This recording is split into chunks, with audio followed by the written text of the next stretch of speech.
الرحیم السلام علیکم معزز خواتین و حضرات، میں ہوں آپ کا میزبان میاں طاہر اور ہم پیش کرتے ہیں آپ کے لیے پروگرام فتاوی آن لائن، اور یہ پیشکش ہے مرکز الحرمین الاسلامی ستیانہ روڈ فیصل آباد پاکستان کی، اور یہ program Galaxy cable network کے تعاون سے براہ راست آپ کی خدمت میں ہر روز عصر تا مغرب پیش کیا جاتا ہے۔ ریکارڈڈ پروگرام دیگر کیبل نیٹ ورک پہ دکھایا جاتا ہے۔ اپنے دینی، معاشی، معاشرتی، طلاق اور میراث اور دیگر مسائل کے لیے قرآن و سنت کی روشنی میں جواب حاصل کرنے کے لیے ہمیں کال کیجیے۔ کال کرنے کے لیے ہمارا ٹول فری نمبر ہے 08001177777۔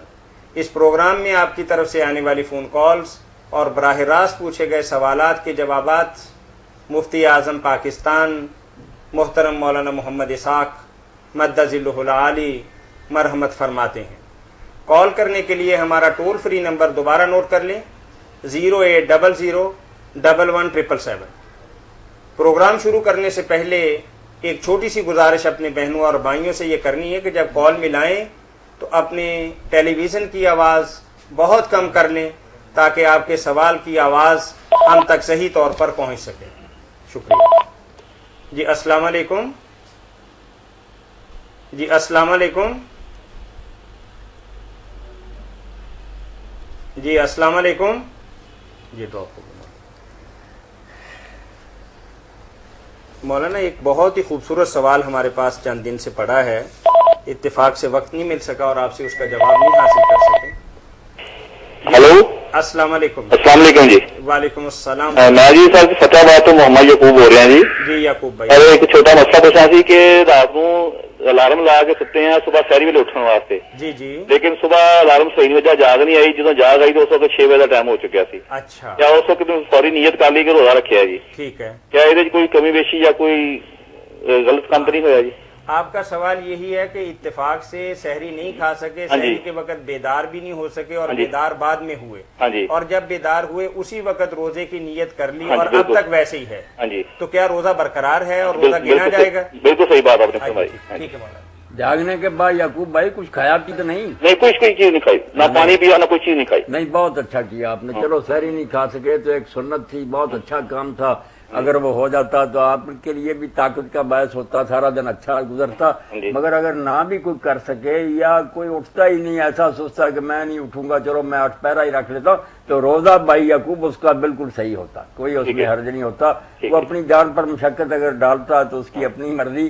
دین نے ایک آسانی دی ہے، تسحروا فإن فی السحور برکہ، آپ نے فرمایا سحری کیا کرو، اس میں برکت ہے۔ تو نہیں اگر ہو سکی آپ سوئے رہ گئے تو روزہ آپ کا بالکل درست ہے، اللہ قبول فرمائے۔ اگر یعقوب بھائی لائن پہ رہیے گا، آپ کی بات تھوڑی سی بڑھاتے ہیں، مولانا سے پوچھتے ہیں، آپ کے ساتھ تو اتفاقاً ایسا ہو گیا نا؟ ہاں جی، ہاں جی۔ اگر کوئی بھائی مولانا قصدن ایسا رات کو نیت کر کے ہی سوتا ہے کہ روزہ ہی روزہ ہے، میں اٹھنا نہیں، اب میں نے عرض کیا نا کہ روزہ تو اس کا درست۔ اچھا، سنت سے اس کا کوئی ثبوت ہے؟ نہیں، اس کا ثبوت جو اللہ کے رسول علیہ السلام نے فرمایا کہ اگر کوئی وصال کرنا چاہتا لگاتار روزہ تو یہ سحر سے سحر تک کر سکتا، افطاری کرے ہی نہ، سحری کی اور پھر سحری کے وقت جا کے کھا لیا، شام کو کھولا ہی نہیں، یہ تو صحیح بخاری پڑھی بات ہے۔ جی السلام علیکم۔ وعلیکم السلام، میں گوجرا سے بات کر رہی ہوں۔ جی بھائی، میری نا ایک دوست نے مولانا صاحب سے کوئی مسئلہ اپنا پوچھا تھا، تو مولانا صاحب نے جواب میں کہا تھا کہ بہشتی زیور میں حرز دجانہ دیکھ لیں۔ ہاں ہاں، یہ تو بڑی پرانی بات ہے، 3 ہفتے پہلے وہ سوال ملا نہیں ہے، وہ بہشتی زیور تو مل گئی، حرز دجانہ نہیں ملا اس میں کچھ۔ نہیں، حرز ابی دجانہ جو ہے نا ابھی بھی ساتھ ہے نا، اس کے حضرت ابو دجانہ تھے نا، اس لیے حرز ابی دجانہ۔ یہ آپ میری بہن حصہ میں غالباً 9واں ہوگا جس میں دوا علاج کا بیان کیا نا انہوں نے، ہاں جی، کہ عورتوں کی بیماریوں کے لیے نسخے لکھے ہیں اس میں، اچھا تو اس کے آخر میں پھر جھاڑ پھونک بھی ایک عنوان رکھا ہے، اچھا، اس میں آ جائے گا حرز ابی دجانہ۔ مولانا ہمارے پاس کتاب ہے، ہم کل نکال نہیں، اگر ہے تو ابھی نکالیں، ابھی نہیں ملے گی، ابھی ہوتی تو میں نکال دیتا۔ کل بہن فون کر لیں، اسی وقت ہم انشاءاللہ آپ کو نہیں، آپ خود ہی میری بہن کوشش کریں، بس وہ حصہ جس میں دوا علاج کا بیان ہے نا، وہ ایک مشکل حصہ بہشتی زیور میں اس کے اندر ہی ہے، اس کے آخر میں جھاڑ پھونک کے اندر آ جائے گا حرز ابی دجانہ۔ اچھا، اس میں ایک اس نے یہ بھی کہا کہ آپ نے سورۃ آل عمران کی آیت نمبر 83 کہا تھا یا 84 کہا تھا؟ وہ میں نے بتائی ہے کہ آیت جو ہے نا سورہ آل عمران کی، وہ سر پر دائیں ہاتھ رکھ کر ایک بار اونچی آواز سے پڑھنی چاہیے روزانہ. افا غیر دین اللہ یبغون وَلَهُ أَسْلَمَ مَنْ فِي السَّمَاوَاتِ وَالْأَرْضِ طَوْعًا وَكَرْهًا وَإِلَيْهِ يُرْجَعُونَ. اچھا یہ 83 نمبر آیت ہے، 83. چلو صحیح ہے. اچھا جی شکریہ. اللہ رحم فرمائے، کرم کرے. جی اچھا مولانا دوبارہ سحری کھانا یا رات کو افطار کرنا یہ سنت ہے، بہت نیک کام ہے، مگر روزہ آپ نے فرمایا کچھ لوگ شوق رکھتے تھے نا کہ اپنے آپ کو ذرا زیادہ تکلیف پہنچائے اور نفس کو کچرے، تو آپ نے فرمایا کہ جو تم میں سے چاہتا ہے نا کہ صوم وصال کرے. اچھا جی السلام علیکم. وعلیکم السلام. جی امین شاہ صاحب فرمائیں، پوچھیں جو پوچھیں. یہ لاہور کا نام بڑے آہستہ سے لیتے ہیں، لاہور سے ہماری کوئی دشمنی نہیں ہے، نہیں وہ ہمارا صوبائی دارالحکومت ہے، آپ ڈٹ کے لاہور کا امین نام شاہ لیا صاحب کریں. بڑی خوشی نہیں، ہوئی، وہ مطلب یہ ہے کہ میرے علاوہ آپ کو بڑے کالیں آتی ہیں الحمدللہ، آپ بتایا کریں کہ میں لاہور سے بات کروں. پوچھیں کیا ہے.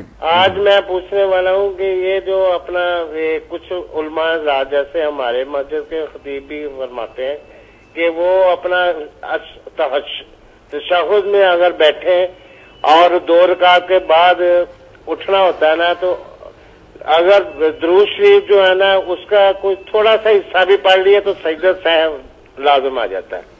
کیا یہ صحیح بات ہے؟ امین شاہ صاحب ہاں. یہ جو ہمارے دوست ایسا کہتے ہیں نا، پہلے تو ان میں آپ ہی یہ نہیں فیصلہ ہو سکا کہ کتنا پڑھا جائے تو سجدہ صاحب. کچھ تو کہتے ہیں اللہم نکل گیا تو پھر بھی سجدہ صاحب ہے، کچھ کہتے ہیں نہیں اللہم صلی علی محمد وعلی آل محمد یہاں تک پڑھ گیا تو پھر، کچھ کہتے ہیں انہ کا حمید مجید تک پڑھا. یہ خود حنفی حضرات کا اپنا اختلاف ہے، کوئی ایسی بات نہیں. آپ شوق سے درود شریف پڑھا کریں. امام شافعی رحمۃ اللہ علیہ کہتے ہیں کہ پڑھنا چاہیے، ابن حزم کہتے ہیں، اس لیے درمیان میں کوئی منع نہیں. سجدہ صاحب تو کیا پڑھے گا جب اس نے ذکر کیا اشہد ان محمد عبدہ ورسولہ، حضور کے ذکر کے ساتھ درود شریف تو پڑھنا چاہیے. اب اتنا تو ضرور پڑھنا چاہیے. قاضی ابن ابی حبیرہ حنبلی بھی لکھتے ہیں کہ یار مجھے تو یہی پسند ہے کہ آدمی درود شریف درمیانی تشہد میں پڑھے، چلو زیادہ نہیں تو اللہم صلی علی محمد وعلی آل محمد اتنا کہہ رہے. امام شافعی کی بات بھی رہ جائے، سجدہ صاحب کیوں پڑھنا، سجدہ صاحب ایسی باتوں سے نہیں پڑھتا. اچھا یہ سجدہ صاحب یہ بتائیں کہ 2 ہوتے ہیں کہ ایک ہی ہوتا ہے؟ بھلا میں بھول گیا ہوں. سجدہ صاحب 2 ہوتے ہیں. اچھا 2 دفعہ. وہ تلاوت کا سجدہ ایک ہوتا، تلاوت کا ایک. تلاوت کا جب سجدہ کرتے ہیں نا وہ ایک ہوتا ہے. سجدہ شکر بھی ایک ہوتا ہے کہ آپ نے کوئی خوشی کی خبر سنی.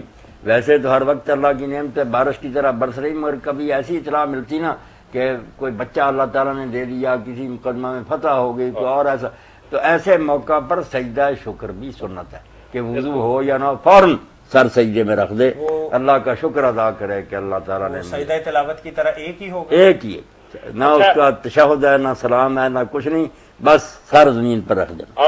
اور یہ ہے آخری بات کہ سجدہ تلاوت جو ہے وہ اگر اس وقت جب تلاوت ہو رہی ہے، جب آ جاتا مقام اس وقت بندہ بھول جائے تو بعد میں کسی وقت بھی کر سکتا ہے؟ نہیں، کرنے کی ضرورت نہیں. کل یہی سوال تھا تو میں نے جواب دیا تھا کہ سجدہ تلاوت کرنا کوئی لازمی نہیں، نیک کام ہے، اگر کر لے، جان بوجھ کر بھی نہ کرے تو کوئی گناہ نہیں ہوتا. حضرت عمر رضی اللہ عنہ نے اعلان فرمایا تھا مجمع میں اور کسی نے اعتراض نہیں کیا. اس لیے اس کو جو لازم سمجھے نا غلط بات ہے، کبھی کر لے کبھی چھوڑ لے. ہم آپ سے سیکھتے ہیں جو بڑی نوبل ہوتی ہے. نہیں کوئی واجب نہیں، کوئی اس کا نہیں حکم کہ ضرور کرے. اللہ تعالیٰ آپ کو زندگی دے اور زیادہ مقام جی بارک اللہ فیک. یہ صوم وصال، صوم وصال ویسے تو یہ ہوتا نا کہ نہ شام کو افطار کرے، نہ صبح کو پھر سحری کھائے، رات بھی روزے میں گزرے، 2 روزوں کو جوڑ دے، یہ صوم وصال ہے. نبی علیہ السلام خود تو رکھتے تھے. جی السلام علیکم. وعلیکم السلام. جی بھائی. جی مولانا صاحب سے پوچھنا تھا کہ یہ حلالہ کیا ہے؟ حلالہ لعنت کا کام ہے.